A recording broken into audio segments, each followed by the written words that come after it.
भीष्म ने धर्मराज से क्या तुमको मिला नहीं कोई बहाना, क्या तुमको मिला नहीं कोई बहाना,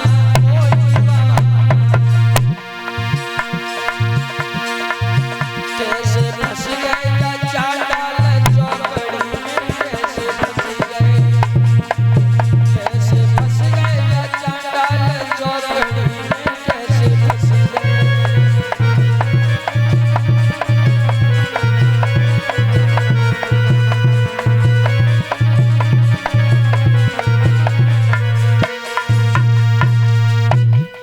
समझाया धर्मराज को, हे बेटा तुम्हें यहाँ नहीं आना चाहिए था, क्या तुम्हें कोई बहाना नहीं मिला, तुम मना कर देते। धर्मराज युधिष्ठिर कहने लगे, पितामह हमारे छोटे भाई ने हमें बुलाया है, हमें दुर्योधन ने बुलाया और हम ना आते, ऐसा कैसे हो सकता है। अगर हम ना आते तो दुर्योधन ये कहता कि हमारे भाई हमसे नाराज रहते हैं, इसलिए वो नहीं आए।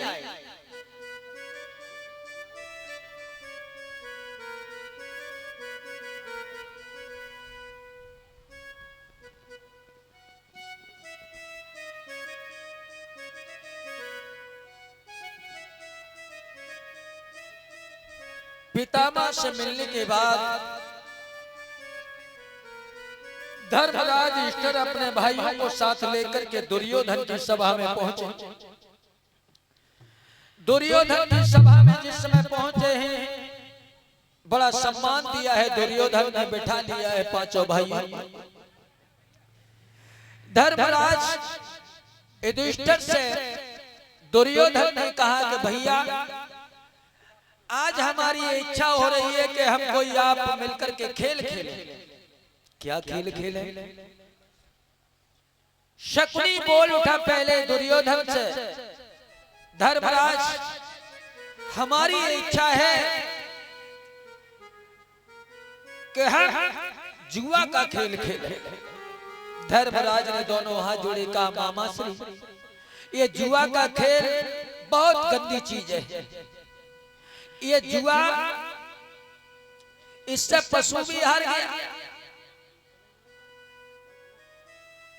ये जुआ का खेल अच्छा नहीं है, कोई दूसरा खेल खेलो।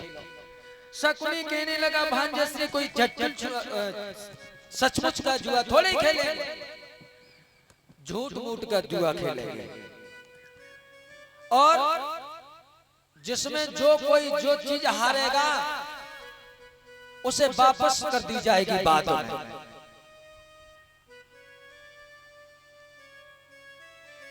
यानी जो भी चीज तुम हारोगे या दुर्योधन हारेगा उसे बाद में वापस कर दी जाएगी। बातों में फंसा लिया। धर्मराज तो मना करते रहे, लेकिन भीम थोड़े तामसी स्वभाव के थे, हाथ में गदा उठाई खड़े हो गए। भैया अरे हमें किस चीज से कम है, हम ये जुआ का खेल जरूर खेलें। जुआ का खेल प्रारंभ हो गया। दुर्योधन की तरफ से शकुनी बैठ गया है, इधर धर्मराज युधिष्ठिर बैठ गए। जो भी दाव दुर्योधन फेंकता है वो धर्मराज जीतने लगे। दुर्योधन कहने लगा मामा से, शकुनी मामा श्री अगर ऐसा ही खेल होता रहा तो ये सब कुछ जीत जाएगा। भांजे श्री पागल क्यों हो रहे हो, जो भी ये जीत जाएगा वो तो वापस हो जाएगा, कुछ करो। बोले हम ऐसे नहीं कर सकते। फिर बोले भीम को यहाँ से अलग हटा दो, जब तक ये भीम यहाँ रहेगा हम ये जुआ जीत नहीं सकते। शकुनी कहने लगा है भीम से, भांजेश्री प्यास लगने लगी है, थोड़ा जल का इंतजाम कर लो। भीम नहीं समझ पाए, उठे जल लेने के लिए गए। यहाँ कवि ने बड़े सुंदर शब्दों में बड़ा किया है।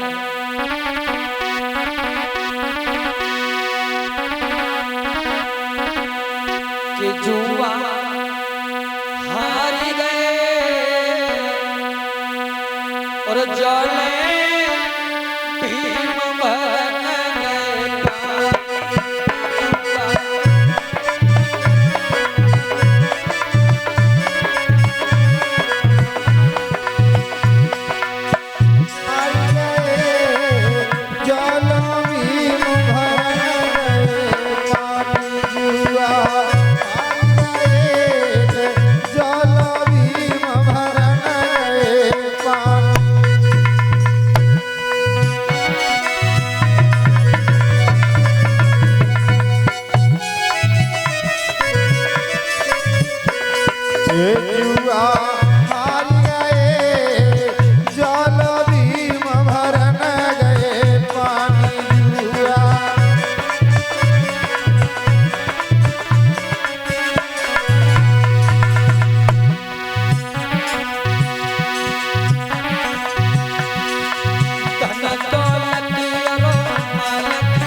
धन दौलत रत घोड़ा हाथी मणिमाला चारों भाइयों को या तक खुद भी हारा।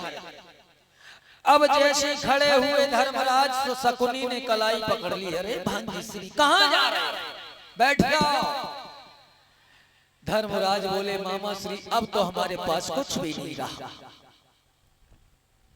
बोले कुछ भी नहीं रहा। अरे एक चीज है तुम्हारे पास, उसे दांव पर लगा दो, हो सकता है बाजी तुम्हारे हाथ चली जाए, सब कुछ वापस आ जाए।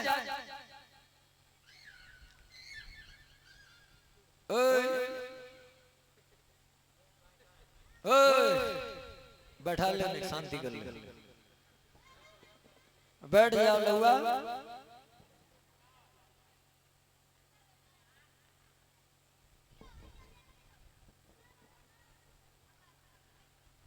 श्री सूत जी महाराज समझाने लगे हैं शौनकादिक ऋषि, कहा तुम्हारे पास सब एक बहुत अनमोल चीज है। क्या है वो? तुम्हारी पत्नी द्रौपदी, उसे दांव पर लगा दो, बाजी तुम्हारे हाथ चली गई तो सब कुछ तुम्हारा वापस हो जाएगा। अंत में धर्मराज ने द्रौपदी को भी दांव पर लगा दिया, उसे भी हारा। और जैसे ही द्रौपदी को हारे, दुर्योधन ने दुशासन से कहा, भैया दुशासन, अब देर किस बात की, जाओ द्रौपदी को खींच करके सभा में लेकर के आओ। अगर वो आने से इनकार करे तो केस पकड़ के घसीटते हुए उसे सभा में लाना। दुर्योधन की बात सुनकर के दुशासन चला। द्रौपदी उस समय भानुमति के शयन कक्ष में विश्राम कर रही थी। दुशासन पहुंच गया और कहने लगा, है द्रौपदी, और तुझे मेरे